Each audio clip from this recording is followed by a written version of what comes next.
This is the silliest thing I saw this week. I'm Dave Pyper, and we are presented by Vuori, makers of incredibly comfortable clothing. You can get 20% off your first order if you click the link below or go to vuoriclothing.com/Harris. More on Vuori later, but on to the football. I'm not going to talk about what happened at the end of the Lions game because I feel like everyone has talked about it on Sunday, but I would like to highlight this odd decision from Derek Barnes. Here in the first quarter, the Cowboys are backed up, and Dak drops back to pass and somehow gets this pass off. This is a touchdown, but check out the replay here and watch Barnes not at all open his arms to make this tackle. Aikman might have said it best. It was a perfect call by Aaron Glenn, the defensive coordinator. He rushes 6, and Derek Barnes has a free run at Dak Prescott. You're going to see him number 55. I'm not even sure what this is. I'm also not even sure what this is. It's like he's using his T-Rex arms for a play. I mean, this is almost a safety, and with this play being a touchdown, that's like a 9-point swing that the Lions really could have used. All I know is I'm going to have to keep my eye on old wingspan Barnes for the rest of the season. This season, the silliest thing I saw this week kicked off with a hilarious poke at Matt Ryan from his co-anchor Andrew Catalon. I heard Ryan say something pretty funny on Sunday. To set the stage, the Raiders have the ball, 3 minutes left in the fourth quarter, down 10 points, no timeouts. And Matt Ryan makes some good points about aggressiveness and needing to make plays downfield.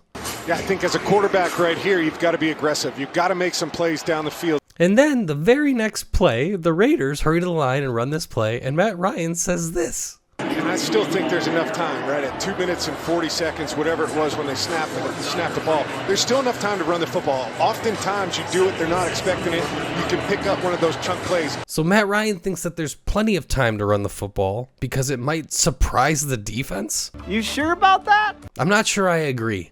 Raiders score here with 45 seconds left on the clock, but fail to secure the onside kick and Colts win, so maybe it didn't matter, but I thought it was pretty funny.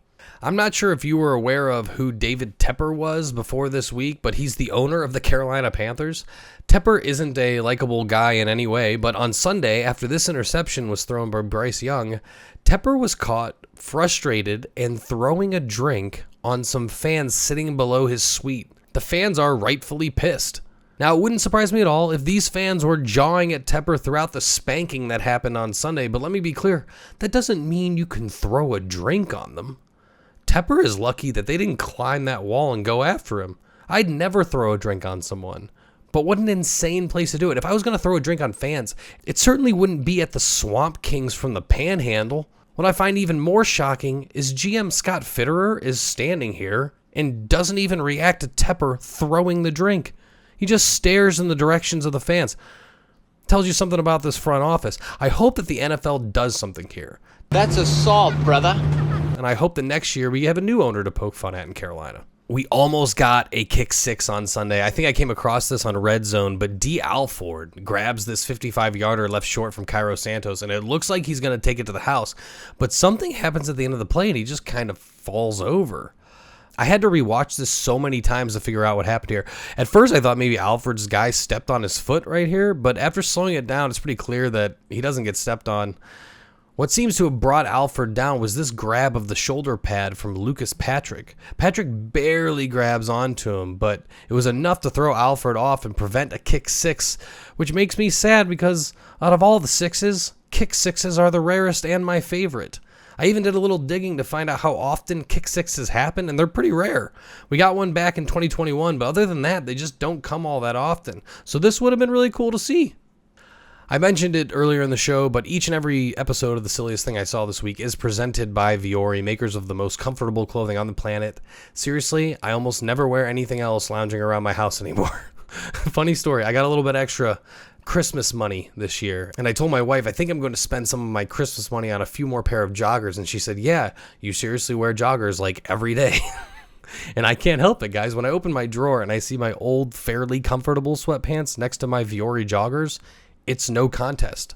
So I'll be buying more joggers this week, and I won't get 20% off because it definitely is not my first order. But if you want to get 20% off your first order, head over to vuoriclothing.com/Harris for the softest, most comfortable activewear around. And then let me know what you ordered down in the comments. I'd love to hear about it. Thank you, Vuori, so much for sponsoring our show. How about a little extra for you? So on Sunday when I saw this cut from Michael Carter, I nearly choked on my drink.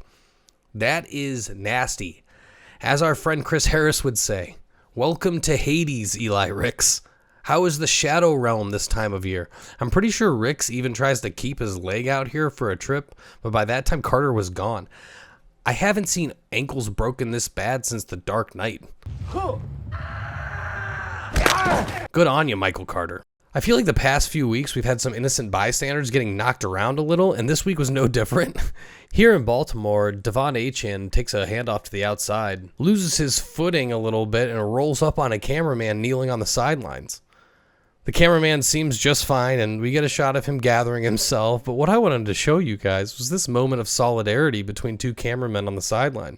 You good? I mean, how wholesome is that?